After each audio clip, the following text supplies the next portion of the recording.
국민의힘 조배수 의원입니다. 예, 처장님, 예, 우리나라는 삼권 분립을 원칙으로 하고 있죠. 그렇습니다. 네. 그리고 또 재판의 경우에 불만이 있으면 예, 항소를 하거나 상고를 해서 다투지 않습니까? 예, 네, 3심제이죠. 예. 네, 지난 10월 2일 날 박상영 검사 탄핵 청문회 보셨나요? 보셨나요? 못 봤습니다. 예, 얘기는 들으셨죠? 언론에 나온 거. 언론을 통해서만 봤습니다. 네, 저는 굉장히 심각한 문제가 있다고 생각합니다. 몇 가지가 있는데 그 중에 첫째는 권력자의 범죄를 수사한 검사에 대해서 탄핵을 한다. 자, 이것은 권력자가 검찰에 보복하겠다는 어떤 시그널이라고 생각합니다. 그래서 앞으로 검사가 권력자에 대해서 제대로 수사하지 못하도록 압박을 가할 것입니다. 그러면 검찰은 위축될 것이고 자연히 권력자에 대한 수사와 재판이 불가능해집니다. 그러면 우리 사회는 제대로 질서를 잡지 못하고 부정부패로 가득 차서 피해는 결국 국민에게 돌아올 것입니다. 제가 이거를 좀 이렇게 정리를 좀 해봤습니다. 예. 두 번째는 이 탄핵 청문회가 사실상 의도하는 바는 재판에 영향을 미치기 위함입니다. 피고인 이화영은 법정에서 진술을 번복했습니다. 하지만 1심에서 처음에 번복하기 전에 진술을 바탕으로 유죄 판결을 했습니다. 그래서 처음 진술이 회유에 의한 허위 진술이라고 강변을 했지만 이제 그거는 받아들여지지 않았습니다. 근데 다시 똑같은 이것을 이 국회 청문회에 와서 반복을 하는 것입니다. 지금 문제가 된 이 사건 핵심은 쌍방울 대북 송금 사건에 있어서 이화영 부지사가 이재명 대표 당시 경기도지사에게 김성태가 스마트팜 사업비 500만 달러, 방북비용 300만 달러 대납한다는 사실 보고했다는 것입니다. 그럴 경우에 이재명 대표에게 정치자금법 그리고 외환관리법 위반이 유죄로 인정이 되는 것입니다. 상당히 중죄입니다. 근데 이화영 경기부지사는 6월 30일 날 23년 6월 30일 날 수원지검에서 조사받을 때 이재명 대표에게 보고를 했다고 진술했습니다. 그런데 1심 재판 과정에서 부인과 법정 싸움하고 민주당의 회유에도 본인은 제대로 진술한 것이다. 처음에는 그랬는데 나중에 계속 이렇게 압박이 들어오니까 버티지 못하고 굴복해서 결국 법정에서 진술 번복했습니다. 그런데 이화영 피고인은 첫 번째 진술이 허위인데 그것이 술, 연어 그리고 여러 가지 압박에 의해서 회유를 받아서 허위 진술한 것이다. 그런데 이렇게 그럼 회유를 받은 시점이 언제냐? 처음에는 6월 30일이라고. 그런데 이렇게 그럼 회유를 받은 시점이 언제냐? 처음에는 6월 30일이라고 하시지 않았다고? 그 음주 여부도 이렇게 진술이 다릅니다. 근데 어쨌든 결론에서 1심에서 유죄로 결론이 났습니다. 이 재판부는 진술 번복하는 과정을 다 지켜봤고 그리고 또 다른 증거들을 면밀히 조사했습니다. 유죄로 인정받아서 합계 9년 6월에 실형이 선고된 것입니다. 그런데 중대범죄로 형사재판 중인 피고인을 국회로 불러서 전 국민에게 생중계되는 회의장에서 거짓말 마음껏 하도록 하고 마치 이것이 진실인 것처럼 둔갑시켜서 수사검사에 대한 탄핵의 근거로 삼고 또 앞으로 있을 피고인 이화영에 대한 항소심 재판이나 그리고 또 이재명 대표의 쌍방울 대표 송금 사건에 유리한 여건을 만들기 위한 사전 포석이라고 생각됩니다. 말이 수사검사 탄핵이지 실제는 이재명 대표를 위한 방탄 청문회입니다. 국회의 탄핵 청문회가 이런 목적에 이용되어도 되는 것입니까?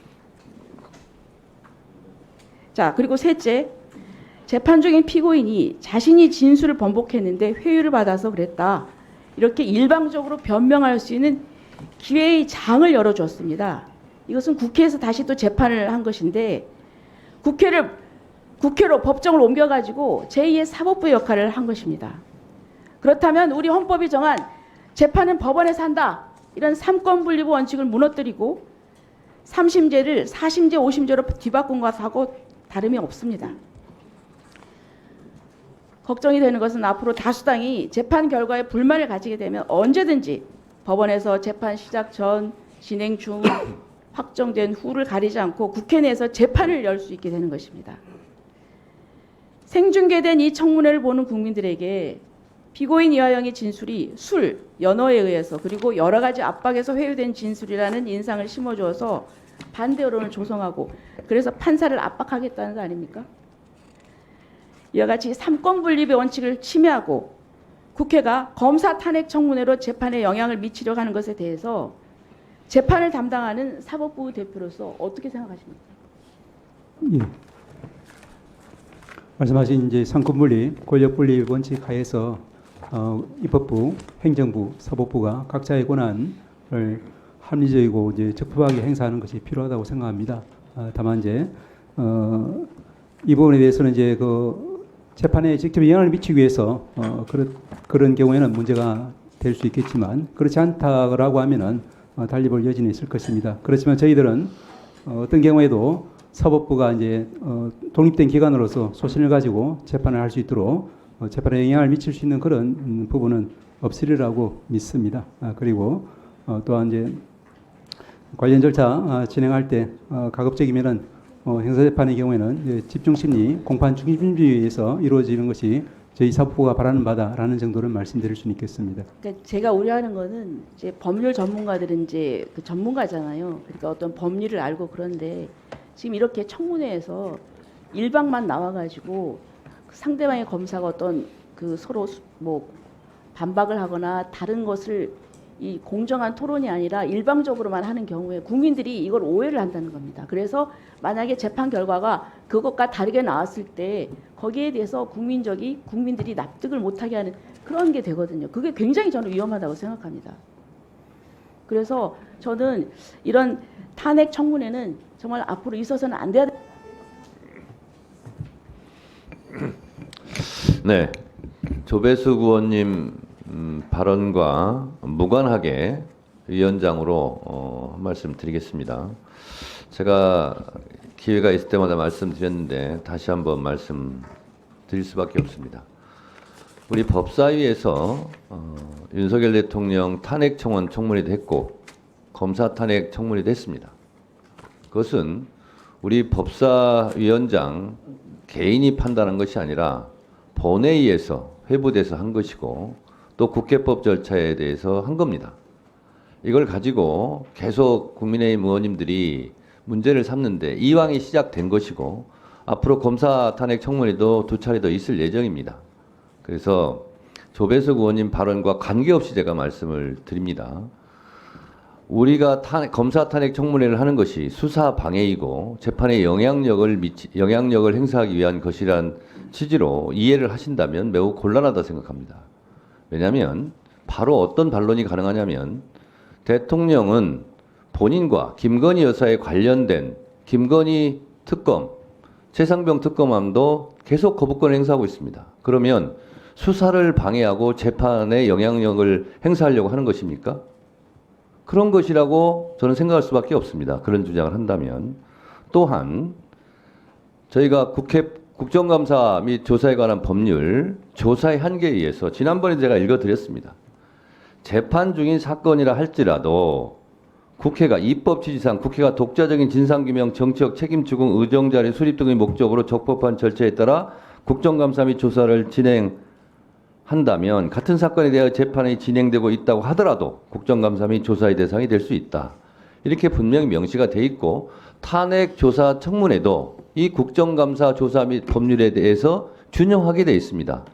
그래서 법사위에서는 지금까지 탄핵 조사 청문회가 있었듯이 앞으로도 계속 있을 것 같습니다.